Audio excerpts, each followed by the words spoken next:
রংপুরের কাছে হেরে শুরু করল সাকিব খানের ঢাকা। দিনের প্রথম ম্যাচে বড় লক্ষ্য তাড়া করে জিতেছিল ফরচুন বরিশাল। তাই দ্বিতীয় ম্যাচে রংপুর রাইডার্স 191 রান করলেও ম্যাচ থেকে ছিটকে যায়নি ঢাকা ক্যাপিটালস।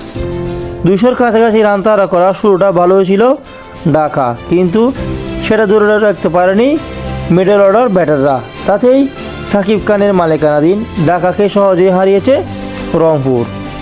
মিরপুরে টসে ব্যাট করতে নেমে নির্ধারিত 20 ওভারে 6 উইকেট হারিয়ে 191 রান সংগ্রহ করে রংপুর।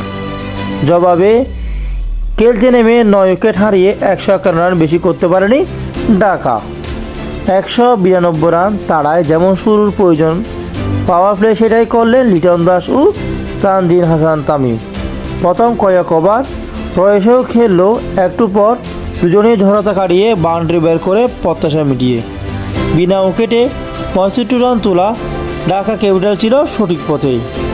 তবে হঠাৎ শেখ মেহেদীর স্পিনে 10 নামালো সিতারের প্যারার দলের।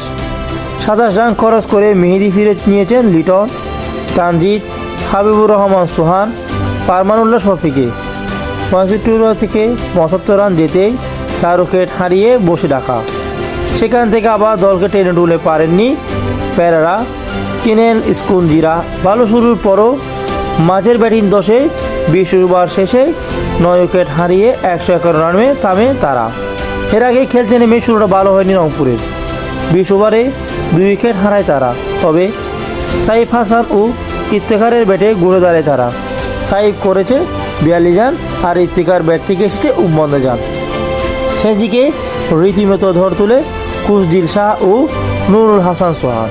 কুশদিল অপরাজিত ছিলেন 23 বলে 46 রান করে, আর সোহানের ব্যাট থেকে এসেছে 11 বলে 25 রান। শেষ পর্যন্ত জয় নিয়ে মাঠ ছাড়ে রংপুর রাইডার্স।